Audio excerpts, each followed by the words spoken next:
இந்த இருதயத்துல தான் இந்த கவலை என்ன செய்யுமா வரும். இருதயத்துல கவலை வருமா? ஆனா இருதயத்துல கவலைக்கு என்ன செஞ்சிடக்கூடாது, இடம் கொடுக்க கூடாது. என்ன கவலை? லௌகீக கவலை. லௌகீக கவலைனா என்ன?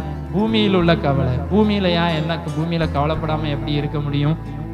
பூமியில உள்ள கவலை கவலைப்படாம இருக்க முடியுமா? பூமியில கவலை வரத்தான் செய்யும். பிறைய ஆண்டவர் சொல்லி இருக்கிறாரு, கவலை என்ன செய்யக்கூடாதான், படக்கூடாது. பூமியில நமக்கு என்ன செய்யுமா, கவலை வரும்.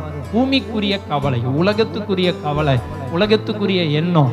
அதனால உலகத்துல தேவைகள் சந்திக்கப்படாத போது கவலை வந்துடும். உலகத்துல பிரச்சனைகள் வரும்போது நமக்கு என்ன செஞ்சிடும், கவலை வந்துடும். உலகத்துல நம்ம நினைச்ச காரியம் நடக்கலைன்னா என்ன செஞ்சிடும், கவலை வந்துடும். உலகத்துல நம்ம யோசித்த காரியங்கள் நம்ம செய்யணும்னு நினைச்சதை செய்ய முடியாமல் போனா கவலை வந்துடும். ஆனால் ஆண்டவர் சொல்லுகிறார், உங்கள் இருதயத்துல இந்த உலகத்துக்குரிய கவலைக்கு நீங்க என்ன செய்யக்கூடாது, இடம் கொடுக்க கூடாது.